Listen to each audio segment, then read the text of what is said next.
What separates you and me from your cat or your dog? Have you ever thought about that? Now, the answer is we have mental faculties that they don't. They have natural instincts that are highly attuned. We too have natural instincts. I mean, think of a mother and her baby child. If there's always that natural instinct to know what your child needs, especially when they're a young infant. And often mothers can hear their child's voice. That's through a natural instinct, right? So we as human beings are blessed with more than just natural instincts, though. In the quest for personal growth and self-mastery, there's a universal truth. Fully harnessing the power of our mental faculties can lead us to realizing our highest potential. Yet surprisingly, very few people understand what these faculties are, let alone know how to consciously leverage them. So in today's podcast, I'm going to discuss the 6 intellectual faculties that, when honed and developed, can help you in your daily life, from better decision making to money making ideas to creating harmony in the worst of environments and more. So let's get into it. If there was a guarantee that you could create your dream life, a life that truly mattered to you, would you want it? My name is Terriane Palmer-Peacock, and I am delighted to welcome you to the One Person Podcast. I have a belief that one person can make a difference in the world. When we show up as the best version of ourselves, when we create and live our dream lives, we make a positive impact on ourselves and the world around us. So if simple, actionable, step-by-step strategies, tools and tips on how to do that inspires you, then you are in the right place, my friend. So let's get started. So intellectual faculties are something we all possess and utilize on a regular basis already. The challenge is using them deliberately and effectively. So to elevate your performance, you need to align them with your true desires rather than letting them operate unconsciously or in a direction that doesn't serve you. So why do most people give zero attention to these faculties? Well, that's because our traditional education system only focuses on our 5 senses, our sight, hearing, smell, taste, and touch. So these are the tools that we share with most all other animals on the planet.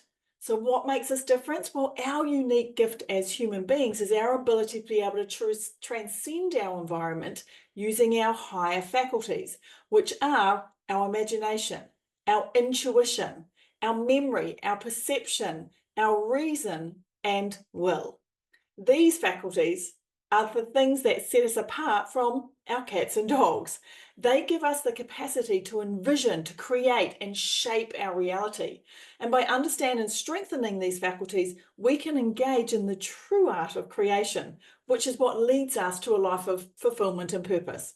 So let's dive into a brief overview of each faculty, and then I'm going to share with you a simple practice that you can start to use immediately to enhance them. So the first one is our imagination. This is the gateway to creation. So imagination is your innate ability to bring forth something from nothing. It's the birthplace of all creation. Now, whether it's consciously or unconsciously, we use our imagination to construct the experiences and circumstances of our lives. We're using it all the time. If you've got results in your life that you don't want, well, I hate to tell you this, but you imagine them into reality. That angry relationship, the lack of funds, the illness, the sickness. You are the creator that imaged them in your mind, aka imagination, which then impressed that image upon formless substance or cosmic intelligence. You're the one that did it. Everything in your life you imagined into reality. Now, there are 3 premises I'm making for this to be true. First, you need to believe that there is one intelligent substance from which all things proceed. You might call it source, divine, universe, God, Buddha. It comes with many names, right?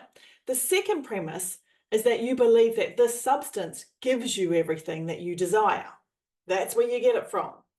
And by the way, you don't have to take these premises on, but I guarantee if you do, your life will change immensely. And the third premise is you relate yourself to this intelligent substance by a feeling of deep and profound gratitude. Now, if you can take these 3 premises on as truth for you, you'll find that your imagination can be used to create the life that you truly desire. So here's a little exercise that you can do to enhance your imagination or embrace your creative daydreaming. So dedicate time daily to let your mind wander, but in a focused way. What if you could turn your annual income into your monthly income? What would your perfect day look like? This act of daydreaming, when done with intention, starts opening your mind to possibilities and plants the seeds for a future that you would love to live. All right, the second mental faculty is your intuition. Now, this is your inner compass. So intuition is the voice of your inner knowing, and it's the wisdom that transcends logic. By turning down the external noise and turning up your intuition, you can connect with your true self and the universal intelligence that is all knowing. Now, everyone is intuitive. Just think about that gut feeling that you get, or that sense that something's not quite right. Now, some people might refer to it as their spidey senses. You know, it's that knowing where sometimes you don't know how you know, you just know. Think about how many times you did something knowing it wasn't quite right. You know, last year I was given the opportunity to upgrade our back-end CRM system to a software program that was a white label agency program called ClickSlow. Now, I'll be honest with you, it was cheap, and I knew it was cheap for all the services that it was offered. In fact, I later discovered that ClickSlow was actually the white label for the platform Go High Level, which is a really great software system. Now, at the time and before I signed up, I questioned the company ClickSlow about the feasibility of their offer. Like, it really was too good to be true. And I was asking them the questions about their ability to maintain adequate support and also the business model that they were providing. You know, I was concerned about the consequences I might face about building a lot of assets on this program. What would happen if this company decided to close its doors and go out of business? Would everything that I'd built be turned off? Yes. Would I lose everything I'd built? Yes. But the price was right. So on paper, everything looked good. And the assurances and guarantees that I was emailed, they were pretty good. The platform I knew, you know, Go High Level was a really solid platform. Now on paper, everything was stacking up, tick, tick, tick, tick. But in my gut, I wasn't confident. In fact, I knew at some stage I was going to end up being, you know, bitten in the bum, so to speak. And sure enough, 6 months after building out my entire website and a whole heap of funnels, my website went down. In fact, it's still down. And despite multiple emails and support tickets, I still do not have an adequate solution from them as to why my website is down. Now, as a result, I'm having to build everything again on a different, more stable platform. In fact, I'm actually building it on 2, so I never have all my eggs in one basket again. I learned from that lesson. I didn't listen to my intuition, and I should know better than that, because I know when I don't listen, it always comes at a cost. So here's an exercise for you to practice your intuition.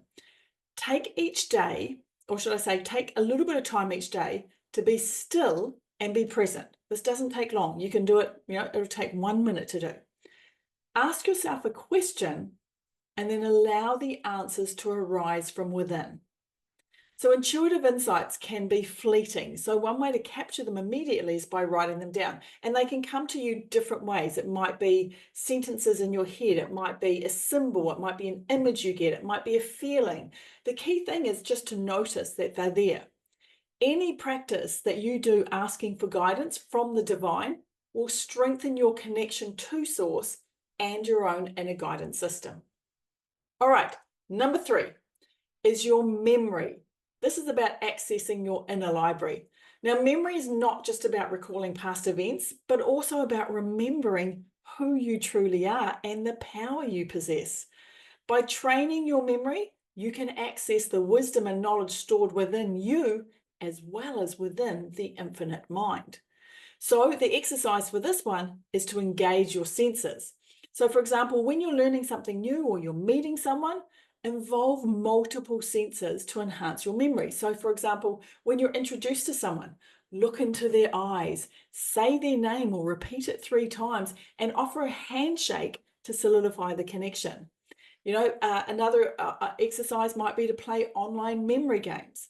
You want to cultivate your memory through techniques like association and repetition. And remember, no one has a poor memory. If you think you have a poor or bad memory, it's not bad, it's just weak. All right, number 4 is reason, which is the power of thought. So reason allows you to analyze, evaluate, and synthesize information, which forms the basis of your decisions. So this is not just about processing data, it's about generating new creative ideas that propel you towards your goals. Now, a person who has a weak use of their reasoning faculty will use it only to justify their existing belief systems or maintain their comfort zones, right? A person with a well-developed reasoning faculty will engage in critical thinking and open-minded exploration. So they'll ask powerful questions, they'll analyze different perspectives, and they'll consider the broader implications of any decisions that they're about to make. Someone who has a strong reasoning capability is often very, very good at strategic decision-making. So the exercise for this one is to be unreasonable. Challenge the status quo. Dare to think beyond what seems possible. And then reflect back where you've held back due to maybe fear or societal norms. Think of something where you can explore new strategies that align with your true desires, even if they seem unconventional. All right, the 5th faculty is our perception. So this is about shifting our lens.